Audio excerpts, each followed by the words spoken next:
Today, let us roll all our strength up into a ball of poetry.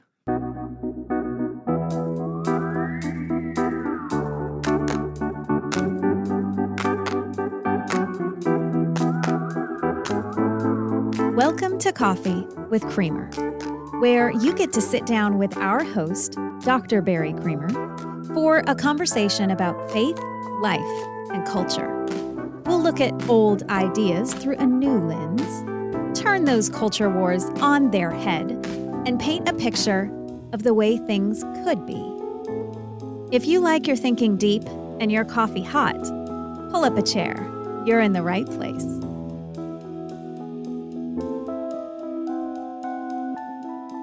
I know that doesn't make a whole lot of sense, but I think it will by the time we read our first poem today. Occasionally I have the opportunity just to, you would think it's my podcast. You would think I just do whatever I want all the time. And I do sort of, but some days I feel a little freer than other days just to have some fun. And today is one of those days. So we're going to read poetry, and hopefully you are inclined to hang around and listen to these poems. I've picked out 5 today. I doubt we'll get to all 5, but we might. I hope we do, because they go together. If we get all the way through them, they go together really well. But these cover 250 years or so in the time that they're written. From Andrew Marvell, beginning. He's a 17th century poet, meaning the 1600s, and then down to Matthew Arnold, a realist from the mid-19th century. And some romantic poetry in between. I'm not a big fan of romantic poetry normally, but I picked out some that I think will be worth reading. Romantic doesn't have anything to do with people being in love with each other, by the way. So it's different thing. You can come back for that. Except the problem is the first poem is about 2 people and about love. However, it's about a lot more than that. So hang with me through it, and I think it will be worthwhile. I've actually mentioned it before because in another freewheeling episode, we talked about T.S. Eliot's Love Song of J. Alfred Prufrock. We didn't cover everything in that poem, but we covered a few things in it. And always, if I'm talking about that poem, I bring up his reference in T.S. Eliot's reference to Andrew Marvell's poem, To His Coy Mistress, which is just a brilliant, beautiful, hilarious, powerful poem. It just puts it all together. It's just so great. You can tell I'm a huge fan. And this poem, it's really great. So I'm going to read it to you. I want you to hear the poem. That's how poetry is supposed to be had anyway, that you hear it and process it in that way. But at the same time, you can't just hear a poem and get it. So I'll read it to you, and then I'll go back through it, and we'll talk about parts of it. I will paraphrase one tiny part of the poem because we're a family show, and it's not terrible. It's not anything you wouldn't find in Song of Solomon, but that should explain it. So why I'm going to paraphrase that one line. It's not even a whole line. I'm going to paraphrase 2 words, all right? Won't make any difference to the overall meaning of the poem. So here we go from Andrew Marvell, a poem called To His Coy Mistress. You know what coy is, right? So standoffishness, to a mistress who's being standoffish. To his coy mistress. Here we go.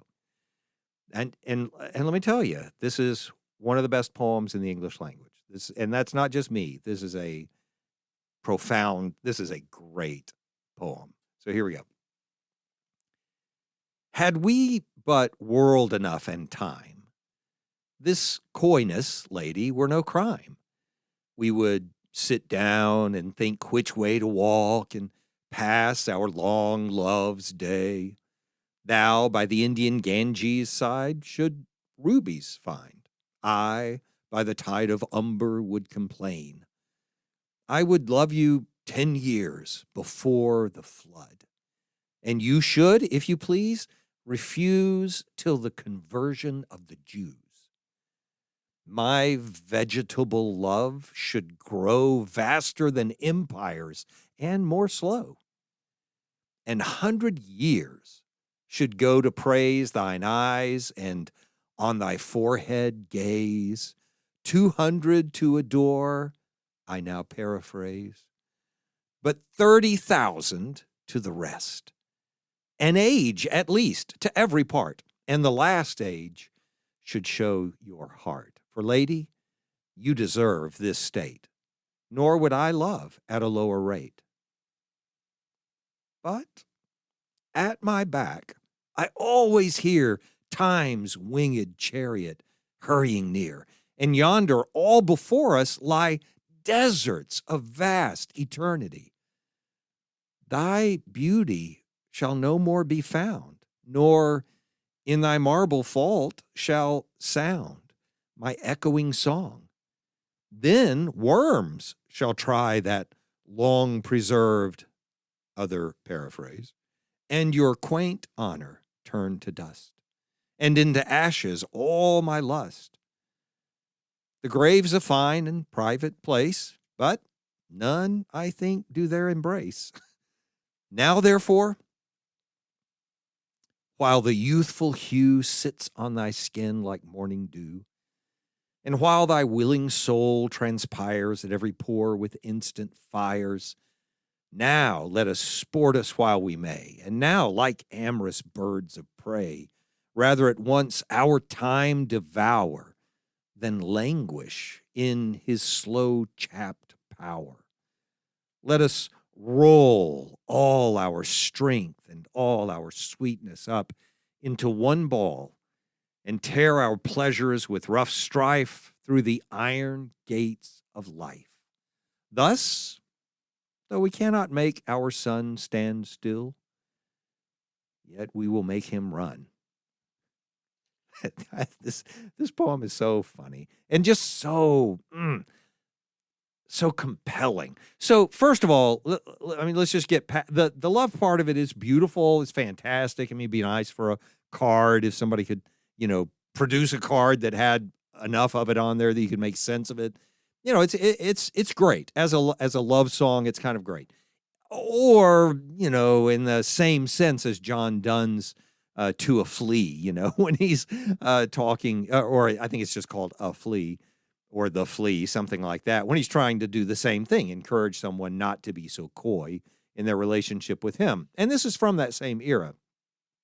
Same thing. So, but let's put that aside for a minute, because the profundity of the poem is not that. It is, that's present, but it's just the example of the things a person wants to encounter, wants to experience in the way you want to experience it. Oh man, I can't wait to study this for 1,000 years, but I don't have 1,000 years. So how am I going to get to it? It doesn't matter what the activity it is, except for this, that love is chosen because it's such a profound activity. It's the one that drives us through life.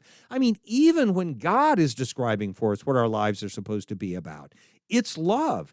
And I know not just marital love or the intimacy that comes with it, but it is that and that ultimate expression of it that poets are getting at when they're drawn to that relationship, to that passion and so on, as a way of talking about anything in life that would draw us or ignite our passions or our engagement, our involvement, doing, that's the thing. And so if we were to replace, so I don't know how much of the poem you got in one reading. I hope it was fairly clear enough. I tried to read it in a way that was pretty straightforward. But it's a guy on one side of the river saying, "Oh, you can stand on that side of the river. I'll stand on this side of the river. From before Noah's flood, I'd be willing to love you from afar and take all of the time until Christ's return, the conversion of the Jews, for you to respond in any way whatsoever.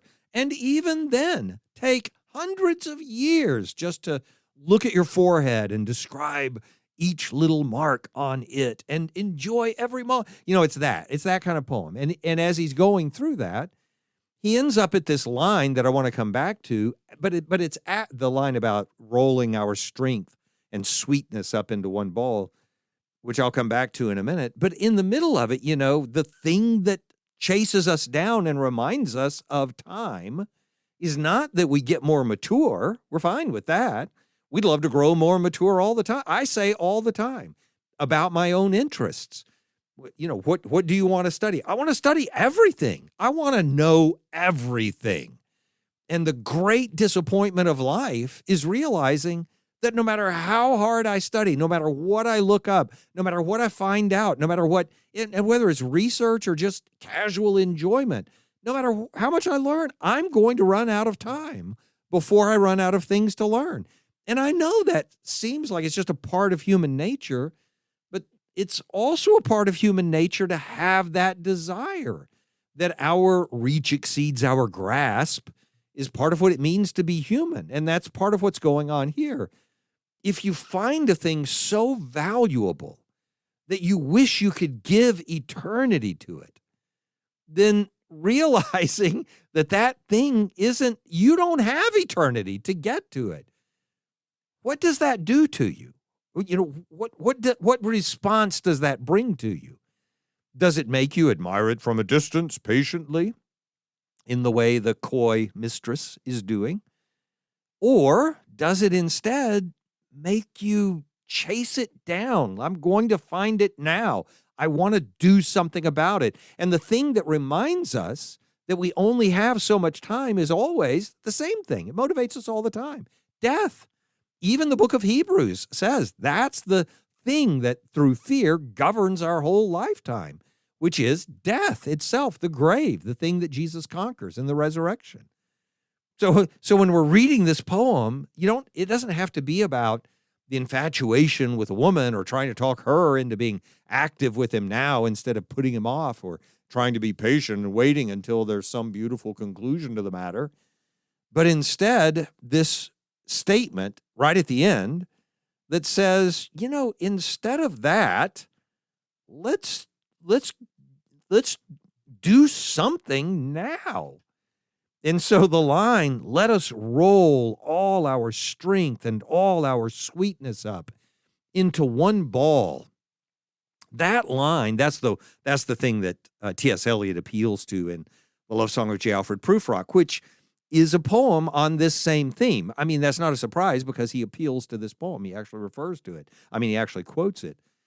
But in his poem, that's the whole question. Will somebody get up and actually do something? Are you actually going to go out? Are you actually going to get dressed and find someone and have an evening away and take the risk of an emotional relationship that may or may not actually create an attachment? And in that case, it doesn't even create an attachment. But the point is, you did something. But that would be the goal, to do something. But in this, the point is for Andrew Marvell, to be able to say in the poem, let's not just sit and wait to see what's going to happen eventually. And if I can it's just a relaxed episode, right? So I'm going to editorialize for a second here and say it. It took me decades to get to a point in my life where I would say to myself, I was still a young man at the time, but it took decades to get to a point where I would say to myself, why are you so afraid to just go do the thing that you wish you could do? Just go do it. I mean, what's the harm? What's the risk? Are you going to give up the opportunity to actually to accomplish something so that you can maintain the nothingness of having done nothing? That's not the way to live this very brief life, with time's winged chariot hurrying near. And I'm not saying throw all caution to the wind, and I am so grateful for people who are risk-averse, and extremely cautious in their decision-making and deliberate and intentional about it and so on. I'm very grateful for that, but they still are doing things. They're evaluating and determining what they should do. But still, I'm extremely grateful for that. I am extremely grateful for the insane entrepreneurially minded who are out taking risks every moment of every day of their life, even though sometimes they fail. And in their failure, they're hurt sometimes. And sometimes the people around them are hurt as well in that process. I get that. There's risk involved in moving forward with something. I'm not entrepreneurial. That's not me. That's just not my nature at all. I have learned, I hope, I think I have developed in my life the ability not to be so risk averse that I'm frozen and can't do anything. When I take risks, I don't sleep at night, but I prefer not to sleep at night than to find myself sleeping in a grave and having to answer to God saying, well, I know, God, you gave me 61. I've at least got that many years. I don't know how many it'll be. Maybe 61 and a half, 61 and 3/4. Can I go for 64? Anybody for 64? Anyway, the point is, whatever age I get to, I don't want to stand up in front of God and say, well, you only gave me 64 years. I didn't have time to do anything really that would take, that would lead to some change, that would make something happen. And that is the point here, that things can remain the same, grow at a vegetable rate or slower. That's what he calls it, yeah, I mean, you can feel like something's happening, but then your life just comes and goes just like that. And I don't think God wants us to stand in front of him and say, well, at least I didn't take any risks. And again, I'm not advertising for just taking insane risks. But I think almost everyone I've ever known, and I wish I could say everyone, but I just can't remember everyone I ever knew. But all the ones I know of, all the ones I can think of, I've had so many conversations like this where really the crux of the issue was simply, well, are you willing just to get up and do it? I mean, sometimes it's a college student who's trying to decide whether they, have fallen in love enough to ask if they should get married. And sometimes it's about whether they're going to go to another school or, start a career in this place or take this job or that job or, whatever, where you live at this house or that house. And, very often it's just trying to get them to remember that they have agency. You can do something. And this poem is just begging people to do something with this marvelous but very short life that we've been blessed with. And, the way he puts it, he's not saying our lives are short. He's saying time is moving awfully quickly. So let's decide whether to keep up with time or not to keep up with it. That's the closing line. We can't make our sun stand still. There's nothing you can do that stops that ensuing, for some people, they would think of it as enemy, right? There's nothing you can do to just stop it. We cannot make our sun stand still. We don't get to be the Old Testament and hold up the arms of, and make sure that the light stays until the battle is won. We don't get to do that. We don't get to send the dial back up the steps 10 degrees with Hezekiah. We don't get to do that. But we can make him run to keep up. We can just be doing stuff to make him run to keep up. I wish I were more like that. I'm not. I'm trying. I try to take those steps and try to make that run. I work with a couple of people who are like that. I mean, it's hard to keep up with. It is really hard to keep up with. And yet it helps. It drags me forward and makes me do more. So if you're one of those people that is trying to stand on the other side of the Ganges, and collect Indian rubies, then you would be one to whom I would say, beautiful. I'm happy for you. I'm glad. But don't just stand there your whole life. Make sure you go somewhere, do something. And if you're one of the people that's running everyone else down and telling them it's time to stop waiting, understand where they are and where they're growing as well. I'm for that too. But all of us, even if we can't make our sun stand still, let's make him run, Okay, there's one poem. That is, Andrew, I encourage you to look these up. Again, no way you can. I mean, I could go line by line through such beautiful language. But I encourage you to do that. To His Coy Mistress by Andrew Marvell. There you go. One poem. Number 2.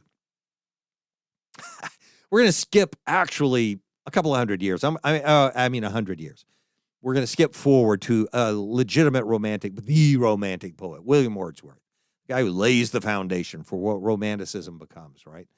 So, and this is, one of his most famous poems. I've read a few lines from this to you before in a different episode, but I want to read the whole stanza. I'm not going to read the whole poem. It's a very long poem, but I want to read the lines to you so that you can hear. It's just so magnificently written and described. You'll be able to see, what he's envisioning as he describes it.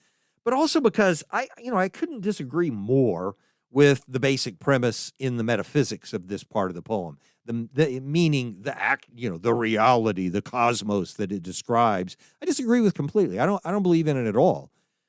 And yet there's still a really great truth behind what he's saying and something for us to acknowledge.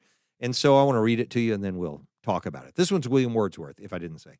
Ode, Intimations of Immortality. Fourth, fifth, sixth stanza, somewhere in there. Sorry, I didn't look up the numbers of the stanzas. But anyway, this is, you'll recognize this. These are the most famous lines. Our birth is but a sleep and a forgetting. The soul that rises with us, our life's star, hath had elsewhere its setting, and cometh from afar. Not in entire forgetfulness, and not in utter nakedness, but trailing clouds of glory do we come from God, who is our home. Heaven lies about us in our infancy. Shades of the prison house, though, begin to close upon the growing boy. But he beholds the light, and whence it flows, he sees in it his joy. Then the youth, who daily farther from the east must travel, still is nature's priest, and by the vision splendid is on his way attended. At length, the man perceives it die away and fade into the light of common day. So this is a consummately romantic poem, by the way, for lots of reasons. And again, I know you only heard it once, so it's almost impossible to get all of the imagery. But if you didn't catch at least this part, you should notice it started with birth. Our birth is but a sleep and a forgetting. And then there are and when we are infants, we are trailing clouds of glory in our birth. That's how it describes it. And then in our infancy, heaven is lying about us. And then there are shades of a prison house closing in on a growing boy. And yet he still sees the light, And then there's the youth who daily farther from the east, which is where we're born. Born in the east, you die in the west, right? It's like the sunrise, sunset. So the youth who daily farther from the east must travel, he's still nature's priest. And he's still attended by this vision that he has from his birth. But at length, man perceives it die away and fade into the light of common day. So we went from birth to infancy to childhood, a boy, to the youth, to the man.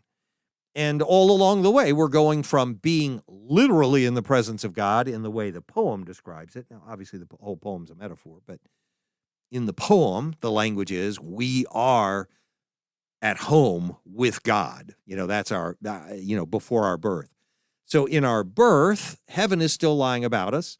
And then, so he goes through all the stages, and as we're going through them, we grow farther and farther from God. We grow farther and farther from what we were when we were at home with God. Now, obviously, the image there is of incarnation, and it's not foreign to anything in Romanticism, even when Romanticism takes its transcendental form in American culture with Henry David Thoreau or Ralph Waldo Emerson. You're carrying these ideas forward of reincarnation, and certainly Plato, from whom Thoreau, at least, gets a lot of his ideas, it appears, it looks like, in his writings. Plato is a, reincarnationist. He believes in reincarnation. Our souls exist eternally in the heavens, and then we're instantiated as people in the world with that soul, and we're just trying to remember the things we knew in heaven throughout our lives. So this is all very much, that kind of Platonic understanding of the heavens. I don't believe in that at all. So there's nothing redeemable about that description of our lives. In terms of understanding who we are as human beings, I don't even think Wordsworth cares whether we would get that from it or not. That's not the goal. But there's something really powerful in this and true. And the way I want you to hear it is in the lines from a different poem. And these are lines that, for some reason or another, really stuck with my son, my oldest son, Philip. That sounded like I was David praying for Absalom, right? My son, my oldest son. It's not his oldest son. Absalom's not. But and that was a terrible circumstance. And this is not. So Philip's perfectly fine. Anyway, the point is, he loved this line, actually included in some of the lyrics he's done in some of his songs. But this line from Wordsworth's poem called "My Heart Leaps Up," and I believe that's correct. I think that's where this other poem comes from. And it's lines that I think would apply to us. So think, I'll read them to you in just a moment. But first, I want you to think about what this imagery means to Wordsworth when he says, we're trailing clouds of glory in our birth. So we're coming down from heaven. And so little infants, they're experiencing heaven still. Their little crib, is filled with heaven. And then the older they get, the darker the world gets. The more jaded, we would say, we become. We become wizened, and I mean the lines of age, the wrinkledness that comes with living in this world. But I mean it metaphorically, not about our skin, but, about our souls. We start to shrivel up because we have to restrain ourselves so much. Little kids, they're going to rule. They're going to fly to Mars and do. And by the time you're old, it's like, how far is it to my funeral? Can I get there tomorrow? The difference between those two is so staggering that Wordsworth describes it this way, right? So it's beautiful language. Now, the power of it, I think, resides in this sentiment. And it is, or at least in the moral that's attached to what I'm about to read to you from My Heart Leaps Up. It's these lines: the child is father of the man. I've said that, I don't know how many times on different episodes. The child is father of the man. Such a great line. And I wish my days to be bound each to each by natural piety. Now, the second part of that, I'm not going to worry about today. But it is a beautiful sentiment. I wish my days to be bound each to each by natural piety. That is, I don't want just a narrative of life. I want my identity and my values, and not just random values, but piety, having arrived at the thing I'm supposed to be. I want that to be what ties me together from day to day, not just my name, not just my age. Well, this is me, but one day older. No, this is my piety being carried over from one day to the next. And in Romanticism, I think piety is a lot more than the sense of self-righteousness or something like that in the way we use the word now. But it does have that value, built into it. Anyway, that's not the point. The point is the first line: the child is father of the man. Again, that's from a different poem, My Heart Leaps Up, from Wordsworth. That's a great line, right? Because the child is younger, obviously, and the man, he's old. So how could the child be the father of the man? Well, which one existed first, right? And this is the point, that I was a child and then I was a man. It's not like my adulthood determined what my childhood was. My childhood led to my adulthood. And the child is actually the thing from which all of this adulthood emerged. So why not look at it as, my parent? So my childhood is my father. The implication from a romantic like Wordsworth, or I think a lot of romantics would hold this view. A lot of 19th century thinkers, authors, writers would hold this view, that the corruption that we face is because as we get older, we learn the rules everybody else puts on us, and we restrict ourselves to the things that are not us. They're not our calling. They're not what God sent us for or created us for, but they sure make our lives easier as we get along with everyone else. And so the dark clouds, the shades of the prison house begin to close, even on the boy, I'm going to go to, I got to do that instead. The shades begin to close. And again, I know there's a reason for that. Obviously, you got to clean your room. You have to eat the vegetables. I get it. That's great. You have to learn to make a living, not because you need the money, but because if you're a responsible part of a society, you do something worth something to that society. So I value all of that. I love that. I teach it all the time.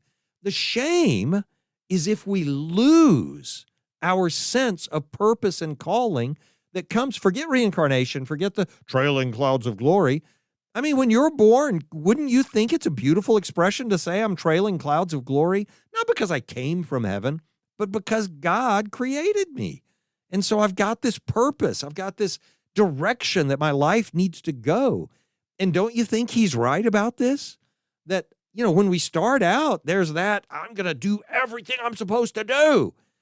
And by the time we get older, there's this, I can't do any of the stuff I want to do. I'm just going to conform here and make sure I fit in.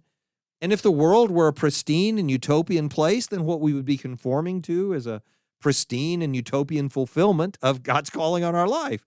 But that's not the world, right? So the world presses in on us, and we become less and less inclined to roll that ball up and do the one thing God actually wanted us to do, to actually force our way through the iron bars of life and do the thing that God wanted us to do. I think it's a pretty powerful statement about not losing our way, no matter how much we have to, work to communicate and fit and produce and respond to the things of life, that we not forget to communicate with and sense and respond to the things of heaven. And it's very hard to hold on to those if you're not seeing them every day. So so you see, part of what I'm saying here is, the poem's written with a certain meaning. I mean, the words convey a meaning. That's just there. But that's not what poetry is. It's the push and the pull and the metaphor, the feel and the weight of what's being said that you carry forward. And so in this sort of it's not sort of artistic, it's magnificently artistic sense, Wordsworth has something really powerful to say to a perfectly orthodox believer in how we fulfill God's calling on our life in this world. It's hard for me. Look, I don't even like romantic poets, but that's powerful poetry. So what am I going to do? Got to read it. All right, another one. So this one I'm going to read to you because of who we are. All of us will hear this first phrase, the title of this poem, and go, what? That's where that came from? Not all of us, but all of you who've ever read anything by C.S. Lewis will do that. For those of you who haven't, I'm about to read to you the title of a poem by William Wordsworth, which is the title of a book by C.S. Lewis. C.S. Lewis lived later, just in case you're not clear about which one motivated which. So the name of the poem is Surprised by Joy. And by the way, this is a compliment to C.S. Lewis. He didn't steal anything. He used the theme of the poem properly understood, in my opinion, as a way to introduce a book that if a person understood this poem, they would know exactly where the book was going the moment they read the title. And it is where the book goes. So I think it's a brilliant use of this title from William Wordsworth. And I'm not a naive fan of C.S. Lewis. I love his basic premises and the gist of the arguments that he makes. But there are all kinds of cultural influences and nuances to what he says that I'm just like, no, don't let anybody even read that. But I don't mean that as badly as it sounds, but I do mean it because it's true. There are things that are, but man, this was a great use of a title. Okay, so here's the poem. I know you're like, get to the poem, for crying out loud. The poem, here it is, William Wordsworth, Surprised by Joy. Now, and if you think about his book, you'll kind of know where this poem's about to go. Here's the poem. The first words are the title, by the way. I'm not repeating the title. Surprised by joy. Impatient as the wind, I turned to share the transport. Oh, with whom? But thee, long buried in the silent tomb, that spot which no vicissitude can find. Love, faithful love, recalled thee to my mind, but how could I forget thee? Through what power, even for the least division of an hour, have I been so beguiled as to be blind to my most grievous loss? That thought's return was the worst pang that sorrow ever bore, save one, one only, when I stood forlorn, knowing my heart's best treasure was no more, that neither present time nor years unborn could to my sight that heavenly face restore. I wish I could do anything with language like that. So you heard the poem once, and again, it makes it really hard to grasp it all in one moment. But hopefully you heard the power of it. And you can hear in the middle of it, I mean, the most powerful part in the middle of the poem is realizing that he realizes he had not thought about the most important person in his existence who had died, that he had not thought about them recently. There was something that had, preoccupied his mind, and whatever it was, he had not been thinking about, presumably her. And instead, it takes this moment, surprised by joy, to bring him to a point of saying, I've got to tell, who do I tell? But you. And then it's as if he's already standing at the tomb. You, long buried in the silent tomb, that spot which no vicissitude can find. And it was love. It was faithful love. It's been faithful that recalled you to my mind. But how could I forget you? And then when he realized he's forgotten, he says, this is the worst moment of my entire life. That realizing that I had forgotten you, that I'd been so beguiled as to be blind to my most grievous loss. And by the way, in this moment, for those who grieve, it's the guilt he has because he actually experienced joy when he should have been, in his mind, constantly grieving, never forgetting the loss. And so now it's joy that makes him have the second greatest encounter with sorrow, with grief, pang of sorrow that he ever bore. And that is realizing that he was not thinking about her for a moment. And that moment made him remember her and made him think about the first moment, that first moment of grief, which ends not with a line of misery and pain. It is a line of sorrow and nostalgia that could never be fully satisfied, obviously, because she can't come back. And so he says, this was the worst pang that sorrow ever bore, except for one, the one when I stood for the first time, forlorn, knowing my heart's best treasure was no more, and that neither present time nor years unborn, even if I could go back in time, nothing could to my sight that heavenly face restore. The death was insurmountable. That sorrow in the last line is simply expressed in the statement, could to my sight that heavenly face restore. In that nostalgia, in that longing, there is the close to a poem that begins with the words, surprised by joy. Ambiguity in poetry is the thing. I mean, semantic density, that is the thing. And what you think of as you're reading through the poem the first time, and I'm not pretending this is the singularly correct way to read this poem. I'm not saying that at all. But you should recognize this as part of what's going on. When you first read the words, they're the distraction. So when you read the words, surprised by joy, and this is the title of the poem, for crying out loud, you think it's going to be, this is going to be fantastic. It's a cloud and a bird and a flower. It was just wonderful. And then a frog jumped on them and spoke like Kermit. It was just great. And then it's none of that. You get 3 words, surprised by joy, and then the word impatient. Now I'm already I'm discontent because I've got to turn. And then immediately it's the tomb that I'm drawn to. So you're out of the joy immediately, and it's as if surprised by joy is the distraction, right? So I was surprised by joy, and then I realized how miserable it was that I had forgotten to think about my long-lost loved one, and now I'm so sorry for that. And I've gone all the way back to the tomb and realized how sorry I am not to be able to see her face anymore. That joy was the distraction, but I've ended up in misery. But this is more than that, because the poem is surprised by joy. The poem, the title, is also surprised by joy. So the first three words are, I was surprised by what joy did to me. Joy gave me a nostalgia for the thing I had lost in such a way that I was brought to appreciate again, for the first time since it actually happened, to appreciate again just how magnificent the thing was that I had lost. That I would never have to my sight restored that heavenly face, right?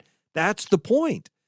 That being surprised by joy isn't, I'm just happy and giddy. Being surprised by joy is being taken aback by longing, by nostalgia for something we can never hold on to in this world. And you can just hear how in this poem, if C.S. Lewis were caught up in this poem and working his way through it, how he would just have to title his autobiographical discussion of how he came to faith as Surprised by Joy, which was all kicked off by a pang, a longing. If I remember correctly, he literally uses the word a pang that he has at this little thing that he builds, and looks at and desires it so much. And that's the word that Wordsworth uses here. It was the worst pang that sorrow ever bore, that nostalgia for the things that last. Well, we got through 3 of our 5 poems, and I had 2 more in order to tie it all together. We'll do those another day, maybe soon. I don't know. But the point I would say, see these 3 at least together to say, and let's treasure the moments that we have, the gifts that we have, the opportunities that we have, and give those back to God while the sun is still shining.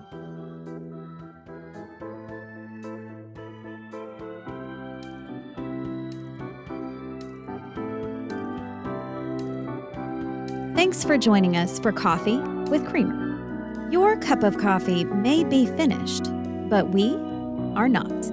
Come back next week for a refill as we sit down to examine a new set of ideas and cultural issues. Don't miss an episode. Subscribe wherever you get your podcasts or visit our website at barrycreamer.com. Until next time, keep your mug hot and your mind sharp.